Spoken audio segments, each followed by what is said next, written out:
मैं तो कई बार व्यासपीठ से निवेदन करता हूं कि कभी कभी मन करेगा भाई क्यों करें भजन, मन तो उधम करता है ना, बुद्धि प्रश्न उपस्थित करती है, संशय उपस्थित करती है। तो मैं कहता हूं सब प्रश्नों का एक उत्तर है, क्यों करे भजन, क्योंकि गुरु की आज्ञा है, बस एक बार। इसीलिए सेवक जी ने कहा प्रथम जो सेवहु गुरु के चरण, प्रथम हृदय श्रद्धा जो करे, आचार्य जन जाए अनुसरे। एक बार सर्वात्म भाव से अपनी श्रद्धा गुरु चरणों में निवेदन कर दीजिए। क्यों भजन करना है, अपने लिए नहीं करना। हम नहीं जानते भजन से क्या होगा, हम नहीं जानते इससे प्रभु मिलेंगे या नहीं मिलेंगे, पर गुरु की आज्ञा है, बस इसलिए भजन करना है। आपको मुझे श्री सेवक जी महाराज की आज्ञा है, मन क्रम वचन कहो नित टेरे, श्री हरिवंश प्राण धन मेरे, कि ये सेवक जी महाराज की आज्ञा है। तो आप और मैं जब भजन करें तो बस गुरुजनों की आज्ञा समझकर करें।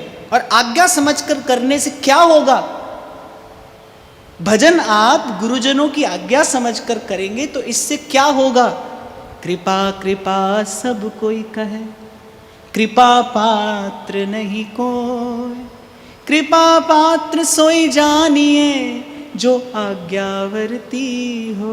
गुरुजनों की आज्ञा में रहने वाला कृपा पात्र बन जाता है, सुंदर पात्र बन जाएंगे आप। और पात्र बनते ही, मैं आज तीसरे दिन फिर दोहरा रहा हूं, पात्र बनते ही एक क्षण का भी विलंब नहीं होता। अब प्रकृति, प्रभु, ये जो भगवदीय व्यवस्था है, ये जो भगवदीय योजना है, ये क्या है कि जैसे ही कोई पात्र बनता है ऐसे उसको भर दिया जाता है।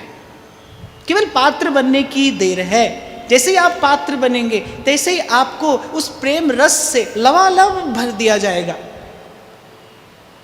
बस पात्र बनाना है आपको मुझे स्वयं को, और पात्र बना जाता है गुरुजनों की आज्ञा में रहने से। सेवक जी ध्रुवदास जी महाराज सिद्धांत विचार में कहते हैं, सत्संग की बाढ़ दृढ़ करके गए, दृढ़ करके गए। आपको उदाहरण दिया था ना मैंने, एक हाथी स्नान करता है और देखो जिस सूंड से स्नान करता है उसी सूंड से धूल भी अपने ऊपर डालता है। आप और मैं जिस मन से भगवत भजन, भगवत चिंतन, भगवत स्मरण यहाँ पर बैठकर कर रहे हैं, यही मन यहाँ से जाते ही विषय का सेवन करेगा, विषय का चिंतन करेगा। और हमारे महाप्रभु कहते हैं, द्वैत तुरंग पे चढ़त कौन हट, परिधो कौन पे धायो। दो घोड़ों पर सवार व्यक्ति कहाँ पहुंचेगा, कैसे पहुंचेगा, वो तो पीड़ा ही पाता है। आप और मैं भी अभी तक दो ही घोड़े पर सवार हैं। यहाँ पर बैठे तो प्रभु के, यहाँ से बाहर निकले तो संसार के। मन यहाँ पर प्रभु का हुआ, फिर संसार का, कुछ देर भजन, कुछ देर संसार, और बस इसी झूले में झूलते झूलते जीवन निकल गया। एक नहीं अनेक निकल गए। किया क्या जाए, किया क्या जाए, बस गुरुजनों की आज्ञा में रहिए। गुरुजनों की आज्ञा में रहना आपको कृपा पात्र बना देगा। और जैसे ही आप कृपा पात्र बनेंगे तैसे ही वो जो भगवदीय व्यवस्था है वो अपना कार्य करेगी, वो अपना कार्य करेगी, और आपको भक्ति रस से, आपको प्रेम रस से लबालब भर दिया जाएगा। और भक्ति ऐसी है भाई, भक्ति ऐसी है जो एक बार आपको स्वीकार करती है, एक बार आपको अंगीकार करती है, फिर आपका परित्याग नहीं करती।